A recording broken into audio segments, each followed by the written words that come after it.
Suicide ou pas pour l'OM de jouer comme De Zerbi le fait depuis le début de la saison? Non, non. 32 saisons vous attend, Kevin. Moi, je pense absolument pas que ce serait un suicide de jouer de la façon dont ils sont habitués à jouer. Certes, ils n'ont pas eu d'excellents résultats sur les dernières semaines, mais en tout cas, l'Olympique de Marseille doit jouer son jeu parce que c'est ce qu'ils se sont reprochés, que ce soit les supporters, que ce soit les joueurs. On leur a un peu reproché du côté de Marseille de ne pas avoir joué vraiment contre le Paris Saint-Germain. Alors certes, il y avait eu ce carton rouge, mais ça restait quand même un match assez décevant. Aujourd'hui, l'Olympique de Marseille vient chez l'ogre parisien. L'équipe du Paris Saint-Germain, c'est une des meilleures équipes en Europe, voire la meilleure équipe en Europe depuis le début 2025. N'ont absolument rien à perdre. Puisque tout le monde les verra perdants, donc il faut qu'ils jouent leur jeu. Par contre, il faut qu'ils mettent beaucoup d'agressivité, beaucoup d'énergie, beaucoup d'intensité. Quand je parle d'agressivité, je ne parle pas de commettre des fautes. Parce que sinon, ça peut faire carton rouge. Voilà, de commettre des fautes irréfléchies ou ce genre de choses. Par contre, de l'agressivité dans tous les duels, de l'agressivité dans chaque course et l'agressivité aussi dans la finition et dans la façon de défendre. Moi, ce que je dis quand j'ai ce genre de match à jouer, c'est-à-dire voilà, des matchs entre le premier et le deuxième, faut pas regretter. Après, tu peux perdre, tu peux faire match nul, tu peux gagner. Ça, c'est les 3 résultats possibles dans le football. Par contre, ce que tu peux pas, c'est rentrer chez toi en te disant que tu n'as pas tout donné. Tu n'as pas tout tenté pour essayer de déséquilibrer, de déstabiliser son adversaire. Et il y a une phrase que moi, j'aimais bien dire quand j'étais joueur, c'est qu'il faut rien donner à l'adversaire. Voilà, si le PSG gagne, il faudrait qu'ils aillent le chercher, mais va pas faire une erreur bête en défense, va pas rater un penalty, enfin j'en sais rien. Il faut vraiment essayer de faire la partition parfaite pour essayer de mettre en difficulté ce Paris Saint-Germain là en tout cas. Lionel, tu es d'accord avec Kevin? L'OM Oui. doit jouer haut, doit aller presser, doit... Complètement. Alternance, mais il faut le faire s'ils peuvent. Après, tu vas faire ce que tu vas pouvoir aussi. Moi, je pense qu'il y a une première chose, l'agressivité, entièrement d'accord. Maîtriser, encore une fois, maîtriser ses émotions, maîtriser l'événement. Ça n'a pas toujours été le cas. C'est le problème pour moi de l'OM. La maîtrise du jeu, la maîtrise individuelle, la maîtrise collective et surtout cette agressivité, elle doit être individuelle, bien évidemment, parce que chaque joueur va avoir 10 à 12 duels à faire par mi-temps. Mais il va falloir aussi une agressivité de tout un collectif. C'est-à-dire qu'il va falloir que ce collectif joue ensemble. Pour moi, c'est un petit peu le souci de l'OM. C'est-à-dire qu'à chaque fois, il y en a qui sont spectateurs quand les attaquants vont aller faire leur truc. Et là, il faut vraiment que le bloc soit dynamique. Complètement. Il faut jouer beaucoup plus en bloc. Si tu veux t'en sortir contre cette équipe-là, individuellement, tu t'en sors pas. C'est pas possible. De toute façon, les individualités, pour moi, en face, sont nettement meilleures. Le collectif est nettement meilleur. Donc, toi, tu dois proposer d'autres choses, mais en tout cas, tu dois rivaliser au niveau de la combativité. C'est essentiel. Combativité individuelle et collective. Tu dois jouer très, très proche des lignes, très serrées. Dans le chat sur YouTube, il y a Idir, fan de l'OM, c'est son pseudo, qui dit comment supporter le contre-pressing du Paris Saint-Germain. Mais de toute façon... Parce que c'est vrai que c'est Ah non, mais tu te casses la tête. Quand tu joues excuse-moi, Kevin. Vas-y. Quand tu joues contre le PSG, avant déjà, ils doivent commencer à se prendre la tête. Ensuite, tu les joues, tu as mal à la tête parce que tu as l'impression que tu joues face à pas 11 mecs, tu n'es pas un 11 contre 11. Quand tu joues contre cette équipe-là, tu as l'impression d'en avoir 15 ou 16 devant toi. Parce que ça court beaucoup, c'est énorme. Je pense que c'est ce qu'il veut dire. Comment réagir? Oui, non, mais après, tu peux faire une alternance de jeu long, de jeu court. Alors, c'est vrai qu'Amine Gouiri ou même Neil Maupay, enfin, les attaquants marseillais, ce pas des joueurs qui vont garder le ballon vraiment dos au jeu. C'est pas forcément leur qualité, mais il va falloir jouer vite. Et surtout, il y a une chose qu'il faut savoir contre le PSG. Moi, je dis, est-ce qu'on fait un bloc bas? Est-ce qu'on attend dans nos 20 derniers mètres? Mais qui gagne au parc en faisant ça? Ça arrive quasiment jamais. Par contre, les équipes qui mettent en difficulté, et les équipes qui mettent en difficulté, par contre, le Paris Saint-Germain depuis des années, même si ce PSG-là n'a pas encore perdu en Ligue 1, c'est qui? Cette année, c'est Arsenal qui les a agressés, qui a été protagoniste. Quand même, hein. Oui, peu importe. C'est le Bayern. Liverpool au retour, attention, hein, s'ils marquent en deuxième mi-temps et qu'ils font un partout et qu'ils se qualifient, c'est pas non plus un scandale sur le match retour. Donc, c'est forcément des équipes comme Lens sur les dernières années, je parle, hein, Rennes aussi, qui souvent les met en difficulté, mais c'est avec de l'intensité. Alors, c'est pas forcément au Parc des Princes, mais c'est toujours en mettant de l'intensité et en répondant à cette équipe du PSG. Si tu fais que le punching ball, Ouais, t'auras aucune chance. Vous êtes nombreux à nous appeler au 32-16. Vas-y, Lionel. Il faut surtout, je pense, si j'étais aujourd'hui coach marseillais, je joue face à cette équipe, je demande à mes joueurs d'être très proches des individualités du PSG. Parce que si tu arrives un tout petit peu en retard, t'es foutu. Tu fais les fautes, tu subis, tu prends des cartons, et là, c'est mort. Joris, supporter de l'OM, nous a appelé au 32-16. Salut, Joris. Bonsoir, messieurs. Sois le bienvenu Joris. dans la libre antenne. Joris, tu as écouté Valentin Rongier, qui était en conférence de presse. Tu as écouté Lionel. Tu as écouté Kevin. Est-ce Non, que tu j'ai fait mieux. as fait quoi? Tous les vendredis, je me languis d'écouter Roberto De Zerbi en conférence de presse. Oui, bah mais c'est pas incompatible, tu peux tout faire. Et alors, qu'est-ce que t'en as pensé? J'en ai pensé qu'il raconte ce que j'aurais aimé dire toute la semaine sur RMC. J'aurais aimé entendre ça sur RMC. On a perdu contre Lens un match qu'on aurait dû gagner. On a perdu. Pas en jouant certainement de la meilleure des façons, même si De Zerbi a trouvé qu'on avait très bien joué. Moi, j'ai trouvé qu'il y avait eu des manques au stade, mais bon, ça, c'est pas très grave. Mais dans l'absolu, ce qu'il raconte, bloc bas, on a eu 5 grosses occasions qu'on doit marquer, on ne met pas. On est puni à la fin parce qu'on est puni, et ça, c'est le foot. Et c'est le seul match que nous avons perdu en ayant été bon. Sinon, sur les autres matchs qu'on avait eu à perdre, il n'y avait pas de débat sur ça. Le match aller, vous en avez parlé vite fait, même les 20 premières minutes sont pas bonnes, le carton rouge plombe tout, on est OK. Après, sur les autres matchs, les 2 matchs contre Auxerre, je ne fais pas l'historique de tout, on mérite rien puisqu'on n'avait pas été dans le coup. Là, tout le monde nous racontait depuis le début de la semaine qu'on allait être peut-être 3e, que tout le monde serait contre nous, enfin proche du moins au classement. Mais là, déjà ce soir, premier écueil de dépassé, puisque Nice n'a pas réussi à battre Auxerre, qui est une équipe difficile à battre. Les autres perdront des points aussi jusqu'à la fin de la saison. Nous, on y va normalement en victime expiatoire. Et là, tout le monde nous dit des 4, des 5, des 3, on ne sait pas combien on va justement, prendre. Joris, attends, je t'arrête 2 secondes. Ouais. Est-ce que moi, c'est un truc que, effectivement, et encore plus depuis Liverpool, j'entends que ça, et même des supporters marseillais qu'on croise ici à la rédac, et on y va, on va en prendre 4, on va en prendre 5. J'arrive pas à le comprendre. Mais non, mais c'est pas que j'arrive pas à le comprendre, c'est toi, tout le monde est dans cet état d'esprit. Toi aussi, tu es comme ça, tu te dis, vraiment, on y va et on va en prendre 5. Pas du tout. Non, moi, pas du tout. Moi, je suis le fou du bus, là, en ce moment-là. Le fou du bus, c'est moi. Ce que j'allais dire, vous n'êtes pas tous résignés, quand même, les Marseillais? Non, pas du tout, parce qu'après, ça reste un match de foot. On va y aller. De Zerbi les a préparés. Ils se sont préparés. Après, si on perd, on aura perdu. Alors, la version où on perd en ne regrettant rien, c'est ce que nous voulons Exactement. tous. On perd, c'est pas grave. C'est le football. Personne gagne au parc, donc c'est pas non plus... on n'aura pas fait quelque chose que personne faisait. Après, si on perd en n'ayant pas tout mis, et comme l'a dit De Zerbi, sans souffrir, sans se salir les mains, ça oui, ça sera un vrai regret, et là, il y aura quelque chose. Après, ils sont pas à l'abri aussi de faire des fautes, ils sont pas à l'abri d'avoir quelque chose qui va contre eux. Après, ça reste un match de foot. C'est sûr que sur le papier, il n'y a rien de bon pour nous. Ils sont en très grande forme. Honnêtement, les 2 matchs sur Liverpool, ça faisait longtemps que je n'avais pas vu une équipe jouer comme cela. Ça me fait pas plaisir, je suis pas heureux de les voir jouer comme ça, loin de là. Mais c'était très bien et très fort. Ils ont réussi à faire quelque chose de très bon. Mais après, ça reste quand même le premier contre le deuxième. On mérite notre 2e place, on l'a prise à personne. On mérite d'être là. Il y a 16 points. Hein. Ouais, mais on a 16 points contre un Paris qui surperforme. Donc c'est facile de dire on est à 16 points. L'an dernier, Brest avait beaucoup moins de points que nous à la même période. Pourtant, ils ont fini 2e, ou 3e, pardon. Et c'était très bien. Mais là, Paris laisse rien. Je crois qu'ils ont fait seulement 5 matchs nuls, c'est ça? Donc ils ont laissé 10 points depuis le début de l'année. Donc il aurait fallu qu'on fasse un super parcours pour être proche d'eux. Alors même s'il nous manque quelques points, je pense, il nous en manque un petit peu quand même vis-à-vis de certains scénarios de match.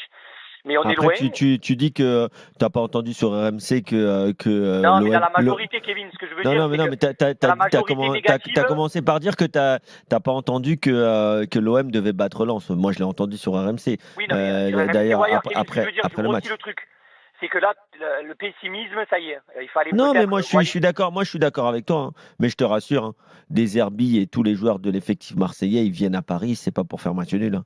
Ils viennent pour gagner. Ils viennent pour gagner. Ils viennent pas pour prendre une raclée.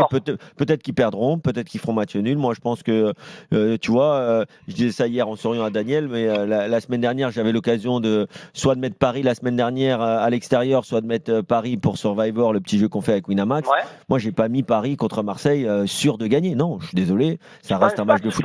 Mais comme je les mettrais pas sûr de gagner aller-retour contre Aston Villa, et pourtant j'aime bien ce qu'ils font et j'adore ce que produit l'équipe parisienne depuis quelques mois maintenant. Mais en tout cas, les Marseillais, Ils ont des qualités. C'est dommage quand même qu'il n'y ait pas un Pierre-Emile Højbjerg, même s'il était là à l'aller, mais quand même, pour moi, c'est quand même un joueur très très important dans l'expérience, dans la stabilisation au milieu de terrain, surtout que derrière. Moi, ce qui me fait plus peur, c'est plus la défense marseillaise. Voilà, Kevin, Parce que sur le reste, ils peuvent quand même poser des problèmes à Paris. Ouais, Joris. Le problème est là. Alors, le problème d'Hojbjerg, c'est un faux problème. C'est sûr que c'est mieux de l'avoir dans l'équipe, c'est certain.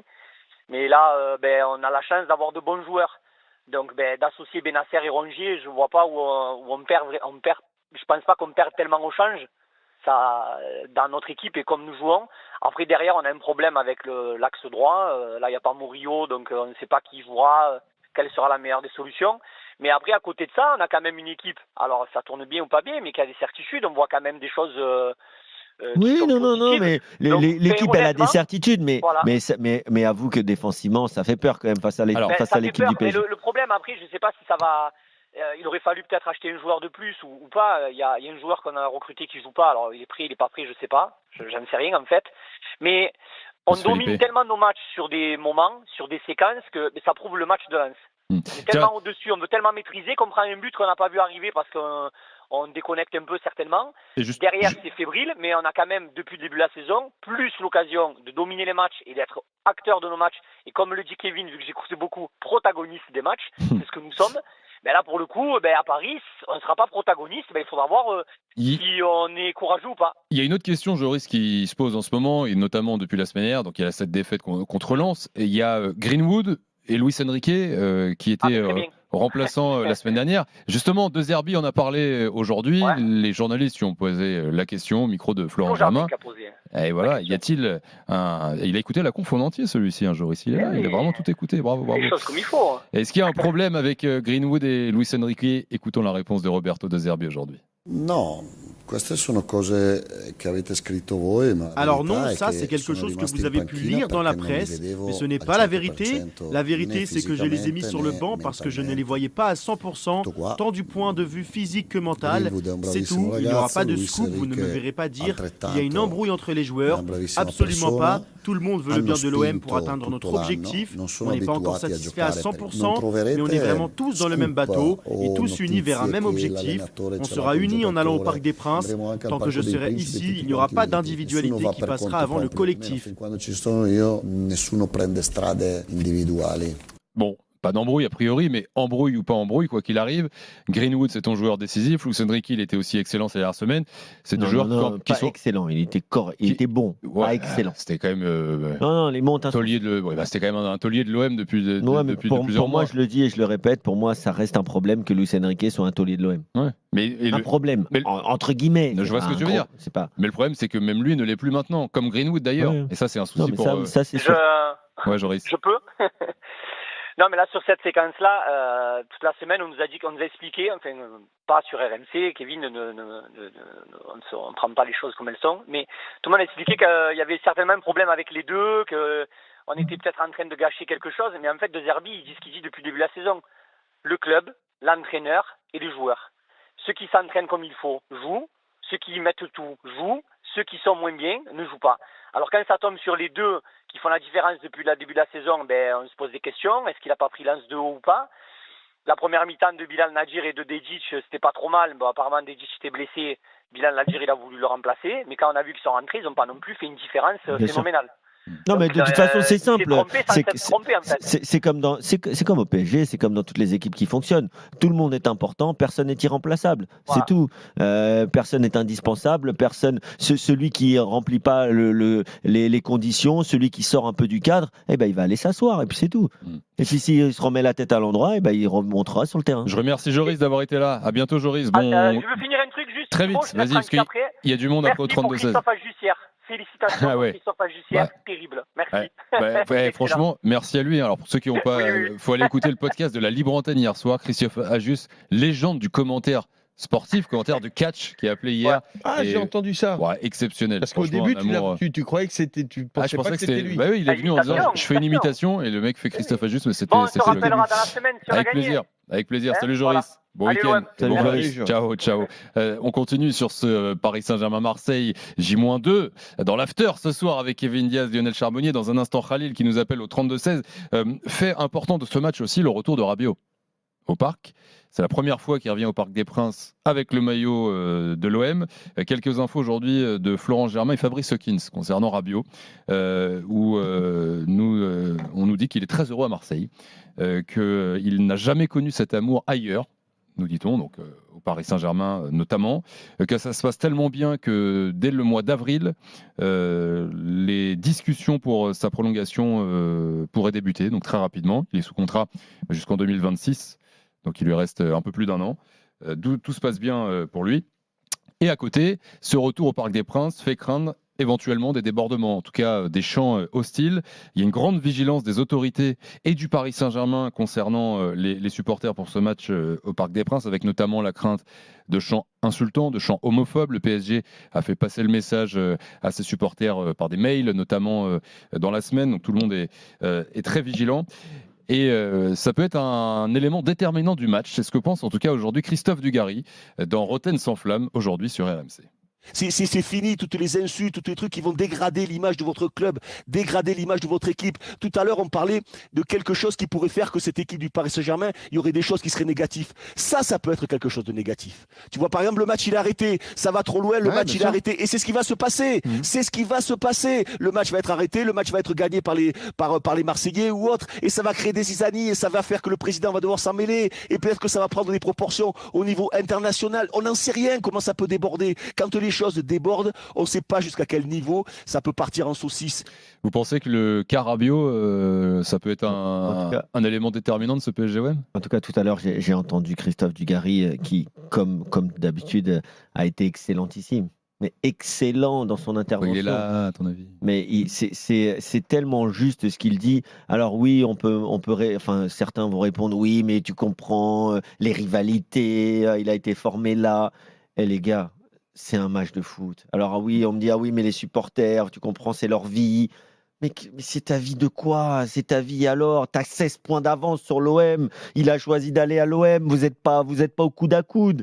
Donc, ok, tu vas siffler son nom pendant la compo et après, regarde ton match. Si ton équipe met 3-0, franchement, le truc le plus dur pour Rabiot que pourraient faire les supporters parisiens, c'est même pas de le calculer en fait. Tu es un joueur lambda. Tu as été chez nous, tu veux plus être chez nous, tu vas être là-bas, tu es content là-bas, très bien. Nous, on est en quart de finale de Ligue des Champions, on vous a mis 16 points, on vous bat à l'aller, on vous bat au retour potentiellement. Mais qu'est-ce que tu vas aller faire des tifos, des banderoles, des insultes, la maman, Mais franchement, mais les gars, il n'y a pas des choses plus importantes dans ta vie qu'aller insulter le mec parce qu'il a changé de club. Moi, je suis désolé, on peut me raconter ce qu'on veut, les rivalités, tu comprends, le folklore du foot. Il faut arrêter avec ça. Les gars, profitez de votre équipe. Comme a dit Dugas, votre équipe, elle est en train de se refaire une image. Il y a plein de gens qui sont agréablement surpris par ce qui se passe au PSG depuis que Luis Enrique est là. Continuez là-dedans. Concentrez-vous sur votre club, encouragez votre club et laissez ceux qui, selon vous, vous ont trahi, laissez-les avec leur carrière et passez votre chemin, les gars. Ralil est là au 32-16, supporter parisien. Salut Ralil. Bonsoir l'after, bonsoir tout le monde. Sois le bienvenu. Est-ce que tu as envie d'insulter Rabiot ? Non, je pourrais pas dire ça à l'antenne. D'une, parce que j'ai mon opinion. Moi, je serai au stade, personnellement, Rabiot. Et est-ce que tu le diras au stade ? Moi, je lui offrirai l'accueil qu'il mérite, si je peux me permettre. J'entends ce que vient de dire Kevin, si je dis pas de bêtises, sur le fait qu'on surclasse l'OM, que on n'a pas que ça à faire, et la meilleure des choses serait le mépris de Rabiot. Mais en fait, je vais inverser la question. Quand les chants sont au Vélodrome, oublions là ce match-là, c'est Rabiot. Pourquoi c'est les gens, ouais, c'est bouillant, écoutez la ferveur et tout. Quand il y a des appels au meurtre à chaque match au Vélodrome, et je vous invite à aller écouter les chants qui sortent des tribunes, parce que je ne vais pas les chanter à la radio, mais vous les connaissez tous. Pourquoi il n'y a jamais le 2 poids 2 mesures qu'on a au Parc des Princes au Vélodrome? Pourquoi Barcola, quand il a 90 minutes où sa maman se fait insulter pendant chaque match, on a dit la même chose quand Barcola. Je peux me permettre, je vais terminer sur le 2 poids 2 mesures. Mais quand c'est le PSG, vu que c'est le club le plus attractif, le plus médiatisé de France et à l'international le plus connu actuellement, qui représente la France, on est obligé d'en faire des caisses. Et c'est quoi le problème en fait de... Mais t'as tout dit, Ralil. siffler Rabiot. Et Khalil, justement, est-ce que l'intelligence, ça serait pas de dire et prendre de la hauteur et de laisser faire tous ces trucs-là et pas essayer de répondre. Alors, tu disais des appels au meurtre, tout ça. Ça voudrait dire que toi, tu voudrais. Non, mais je pense que veut dire Khalil, et il a raison quand même sur une chose, Khalil, c'est que c'est. Mais les Marseillais disent la même chose au parc. Non, mais sur les conséquences. Sur les conséquences. Non, la même chose. Juste 2 secondes. Sur les conséquences, les champs, il y a une chose qui est certaine, les champs dont on parle au Parc des Princes, on les entend dans beaucoup d'autres stades. Et que, effectivement. Mais ça, on s'en fout de ça. Non, mais effectivement, là où les autorités réagissent. Voilà, c'est quand les matchs ont lieu au Parc des Princes, bien sûr. C'est pas la même chose. Et je vous mets au défi. Mais il y a eu un match arrêté à Toulouse la semaine dernière. Non, si je peux me permettre, je vous mets au défi de me trouver des appels au meurtre comme au Vélodrome dans d'autres stades de France. Non, mais ça après, moi, je vous le sors, le champ. Il est homophobe et il est digne d'appel au meurtre. Donc vous n'allez pas répondre par la même chose. Pardon ? Vous n'allez pas répondre par la même chose. Non, jamais on va pas se rabaisser. Ah bah voilà, c'est ce qu'on veut entendre. C'est ce qu'on veut entendre, ça, Khalil. Mais Rabiot, comme tous les autres joueurs marseillais, vont être très bien accueillis. Après, on me dit oui, c'est plus le même Parc des Princes que les années 2000, vous ne faites plus peur à personne. Mais on n'a pas besoin de vous jeter des bombas, des torches, des canettes comme au Vélodrome ou des sandwichs, même en latéral, comme on a vu il y a même pas 1 an ou 2 sur les Neymar, les Mbappé. En fait, franchement, Khalil, je comprends pas pourquoi tu parles de ce qui se passe au Vélodrome, en fait. Et le Vélodrome, c'est le Vélodrome. Toi, tu vas au Parc des Princes. Tu es un supporter du Paris Saint-Germain. Donc, en fait, on peut continuer de dire « Ah oui, mais le voisin, il a fait ci, le voisin, là-bas, il s'est passé ça, à Lyon. » Mais en fait, à cette heure-ci, encore une fois, et si vous voulez montrer que vous n'êtes même pas dans le même championnat, parce que factuellement, vous n'êtes pas dans le même championnat avec 15 points d'avance, tu vois. Donc, en fait, vous êtes en quart de finale de Ligue des Champions. Je reviens à ce qu'a dit Dugas tout à l'heure. Tu n'es pas d'accord avec ça, en fait? Il y a un moment, les gars, ok, les rivalités, tout ça. Mais vous, vos rivalités, là, c'est Aston Villa, c'est le Real, c'est Arsenal, en fait. Donc, non, mais il y a toujours la rivalité. Khalil, moi, ce que j'attends de vous, personnellement. Il y a une différence entre envoyer la réserve et envoyer les insultes. Quand je vais jouer contre une équipe, quand je vais jouer soit au stade Vélodrome, soit au Parc des Princes, quand j'étais joueur, j'attendais quoi? J'attendais de voir une ferveur. J'attendais de. Alors moi, je me nourrissais de ça. Moi, ce que j'attends demain comme réponse, la réponse des supporters, c'est de voir un stade avec des chants, mais des chants pour encourager. Alors demain, tu ne verras pas, parce que demain, le stade sera pas demain. Si, quelle heure il est? Bientôt, non? Non, c'est dans 2 jours, mais c'est ce qui va se passer. C'est clairement ce qu'on compte faire. Moi, c'est ce que j'attends. J'attends de voir une guerre entre les supporters, mais une guerre de chants, une guerre où vous montrez que vous êtes le meilleur tifo, que vous êtes ceci. Pas la guerre de celui qui va défoncer l'autre. C'est pas celle-là, elle ne m'intéresse pas. Moi, en tant que joueur, je parle, et en tant qu'amoureux du foot, et parce que Dugas l'a dit, parce que ça va nuire. Il y a qu'un truc. Pour l'instant, tout se passe très bien. Tout se passe. Là, je vais écarter ce qui se passe, le match de l'OM.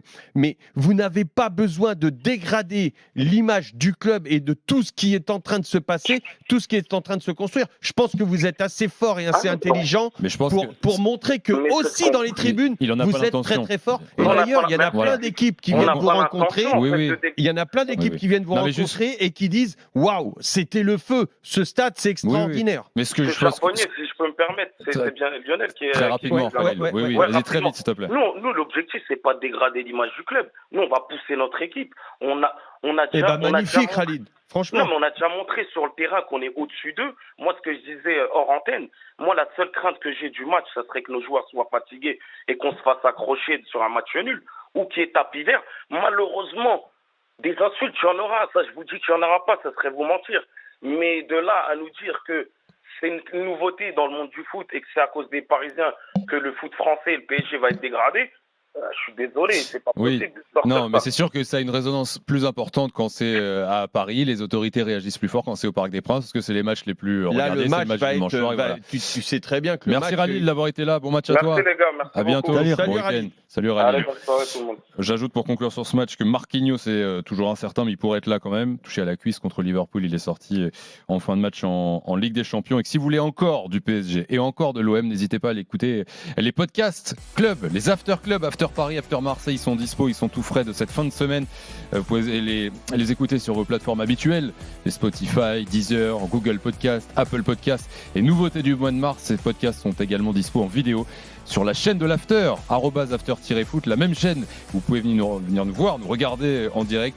Vous allez dans l'onglet podcast ou playlist et vous retrouvez en vidéo les podcasts After Paris, After Marseille et d'ailleurs les podcasts également des drôles de dames, les After drôles de dames.